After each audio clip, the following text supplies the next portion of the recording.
دواکەوتنی دیاریکردنی کاندیدێک بۆ وەرگرتنی پۆستی سەرۆکی ئەنجومەنی وەزیرانی عێراق بە وتەی هاوڵاتیان وای کردووە بازاڕ کز بێت و خەڵک لە ترس و نیگەرانیدا بژین.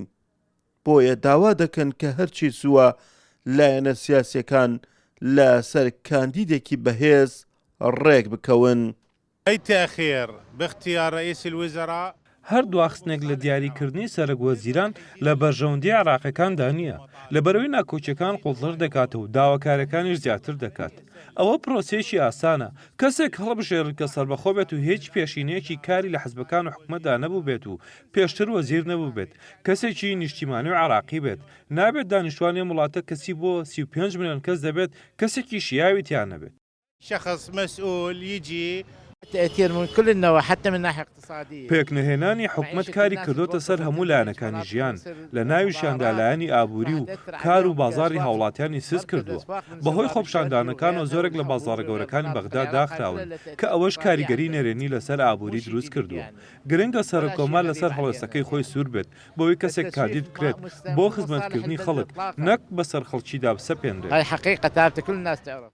وزراء جديد يختلف عن البقية.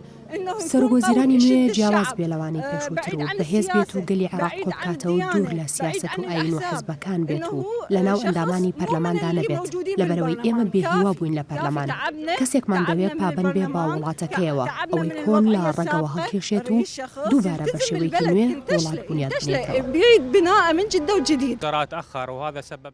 هیوادارین سەرۆکوەزیرانێکی سەربەخۆ دوور لە حیزبەکان و فراکسیۆنە سیاسەکان دابنرێت و ئەو ئاڵۆزی و سستی بازاڕە کۆتایی پێبێت.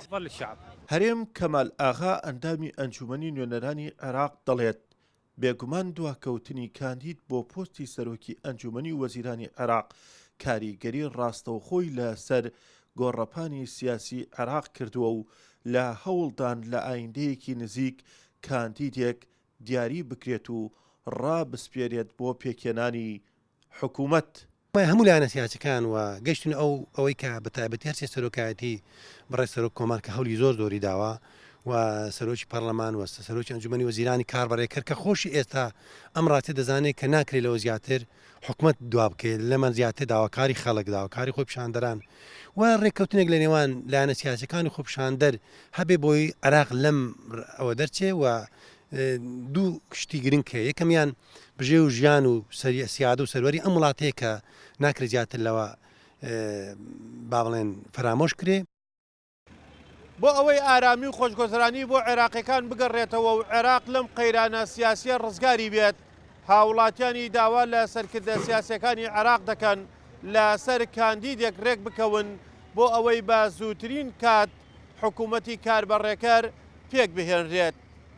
بامۆشەخانی گەلی کوردستان، باغداد.